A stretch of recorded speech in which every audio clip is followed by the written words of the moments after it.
Hello, welcome back to our new vlog. ഇന്നത്തേത് ഞങ്ങളുടെ ഡാഡിയുടെ ബർത്ത്ഡേ സെലിബ്രേഷൻ്റെ വ്ലോഗാണ് കേട്ടോ.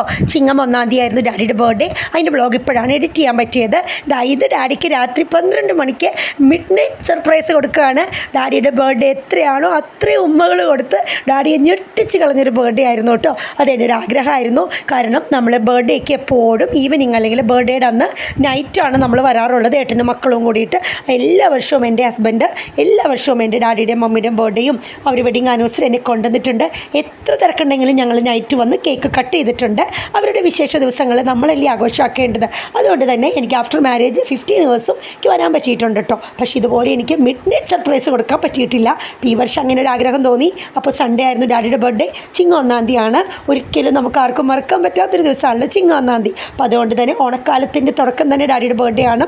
അപ്പോൾ നമ്മൾ അന്ന് തലേ ദിവസം വന്നതാണ്. അപ്പോൾ തലേന്ന് തന്നെയായിരുന്നു നമ്മൾ നൈറ്റ് തന്നെ ഫുഡൊക്കെ അല്ലെങ്കിൽ നമ്മൾ സ്പെഷ്യലൊക്കെ ബർത്ത്ഡേ സ്പെഷ്യലൊക്കെ തലേന്ന് തന്നെ നടത്തി.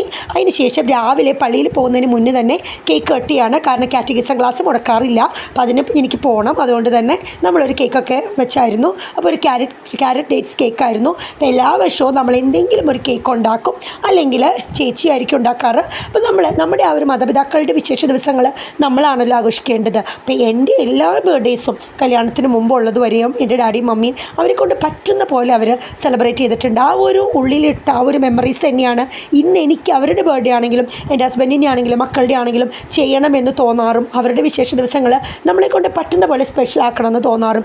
വലിയ അളവിലൊന്നും വേണ്ട, നമ്മളെ കൊണ്ട് പറ്റുന്ന പോലെ ആ ഒരു കേക്ക് കട്ട് ചെയ്യുക, അവരുടെ ആ ഒരു ദിവസം നമ്മുടെ തിരക്കുകളൊക്കെ ഒന്ന് മാറ്റിവെച്ച് കുറച്ച് നേരം വരിക. അങ്ങനെയാണ്. അപ്പോൾ ഇത്തവണ എനിക്ക് ഇവരോടൊപ്പം സ്പെൻഡ് ചെയ്യാൻ കുറച്ച് ടൈം കിട്ടി. അങ്ങനെ 12 മണിക്ക് ഇതൊക്കെ കഴിഞ്ഞു.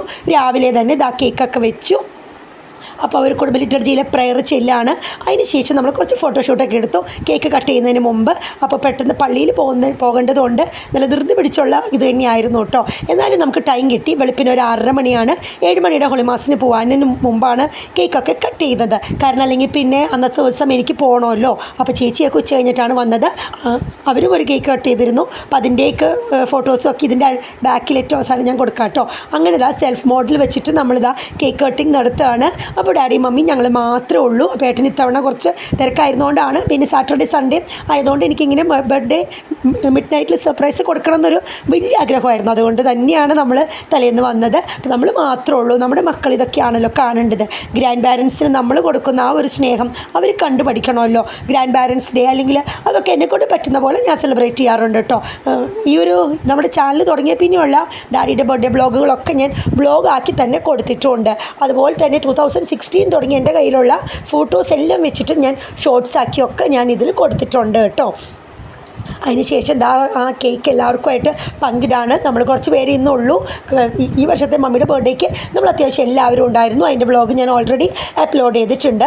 അതിനുശേഷം ഡാഡിക്ക് കേക്കൊക്കെ കൊടുത്തതിന് ശേഷം എല്ലാവരുടെ ഒപ്പം ഇരുത്തി ഫോട്ടോസ് എടുക്കലാണ്. ഞാൻ എല്ലാ മെമ്മറീസും എന്നെക്കൊണ്ട് പറ്റുന്ന പോലെ എൻ്റെ കയ്യിലുള്ള ക്യാമറ വെച്ചിട്ട് അത്രയും ക്ലാരിറ്റിയൊക്കെ വരുള്ളൂ എങ്കിൽ തന്നെ അതൊരു ഓർമ്മയാക്കി ഞാൻ വെക്കാറുണ്ട്. കാരണം പിന്നീട് നമ്മൾ തിരിഞ്ഞു നോക്കുമ്പോൾ അല്ലെങ്കിൽ ഇപ്പോൾ തന്നെ 2017-ലെയും 16-ലെയൊക്കെ കാണുമ്പോൾ എനിക്ക് ഒത്തിരി സന്തോഷമാണ്. കാരണം ജോഫ്കുട്ടനും സെബ്കുട്ടനും ഒക്കെ കുഞ്ഞു വാവകളാണ് അന്നത്തേലൊക്കെ. അപ്പോൾ ഇപ്പോഴും നമുക്ക് നമ്മുടെ പാരൻസ് കൂടെ ഉള്ളൊരു കാലഘട്ടമാണല്ലോ മക്കളെ സംബന്ധിച്ച് ഏറ്റവും മനോഹര കാലഘട്ടം. നമുക്ക് അല്ലെങ്കിൽ അപ്പച്ച അമ്മച്ചി എന്ന് വിളിക്കാൻ അവരുള്ളിടത്തോളം നമ്മളെന്നും കുഞ്ഞുങ്ങൾ തന്നെയാണ്. അപ്പോൾ തലേ ദിവസം ഇതൊക്കെയായിരുന്നു നമ്മുടെ ബർത്ത്ഡേയുടെ സ്പെഷ്യൽ. അതിന് ചിക്കൻ ഷവർമയും അതുപോലെ തന്നെ കപ്പ ബിരിയാണി ആയിരുന്നു. അപ്പോൾ അത് നമ്മൾ തലേ ദിവസത്തെയാണ്. അതുകൂടി ഇതിൻ്റെ ഒപ്പം ആഡ് ചെയ്യുന്നേ ഉള്ളൂ. അതിന് ശേഷം നമ്മൾ ആ ഒരു കേക്ക് കട്ടിങ്. അപ്പോൾ ഇവിടെയാണെങ്കിലും ഡാഡിയുടെ മമ്മി ആണെങ്കിലും അവർക്കൊരു കുറച്ച് വയ്യായികളൊക്കെ വന്നു. ഡാഡിക്ക് സ്ട്രോക്കൊക്കെ വന്നതിന് ശേഷം ഞങ്ങൾക്ക് തിരിച്ച് കിട്ടിയതാണ്. ഡാഡിയെ 2014-ലായിരുന്നു. ഇപ്പോൾ 11 ഇയേഴ്സ് ആയിട്ട് ദൈവം നമുക്ക് തിരിച്ച് തന്നതാണ് ഈ ഒരു പാരൻസിന് 2 പേര്, ഡാഡിയതെ മമ്മിയതെ. അതൊക്കെ ഞാൻ പിന്നീട് ഒരു വ്ളോഗിൽ സ്റ്റോറി ആയിട്ട് പറയാം കേട്ടോ. അപ്പോൾ അതുകൊണ്ട് തന്നെ ദൈവം തിരിച്ച് തന്നതുകൊണ്ട് തന്നെ ഒരു വർഷം പോലും ഞാൻ മുടക്കിയിട്ടില്ല ഡാഡിയുടെ മമ്മിയുടെ ഈ വിശേഷ ദിവസങ്ങൾ. നമ്മളില്ലെങ്കിൽ പിന്നെ അവർക്കൊരു ആഘോഷം ഇല്ലല്ലോ. അപ്പോൾ അങ്ങനെ നമ്മളെ കൊണ്ട് പറ്റുന്ന പോലെ ഇത് കാണുന്ന നിങ്ങൾക്ക് എല്ലാവർക്കും നമ്മളെ കൊണ്ട് എല്ലാ വർഷവും പറ്റില്ലായിരിക്കും. പക്ഷെ പറ്റുന്ന പോലെ തലേന്ന് ചെല്ലുകയോ അല്ലെങ്കിൽ അന്ന് ചെല്ലുകയോ ചെയ്തിട്ട് ഒരു കുഞ്ഞ് കേക്ക് നമ്മളല്ലാതെ വേറെ ആരും അവരുടെ കൂടെ സെലിബ്രേറ്റ് ചെയ്യാനുള്ളത് നാട്ടിലുള്ളവർ ചെയ്യണമെന്നാണ് ഞാൻ പറയുള്ളൂ.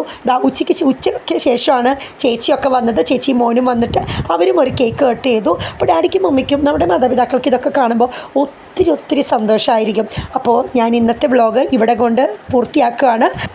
അപ്പോൾ സപ്പോർട്ട് ചെയ്ത് ഞങ്ങളുടെ ഒപ്പം നിൽക്കുന്ന എല്ലാവർക്കും നന്ദി. Thank you.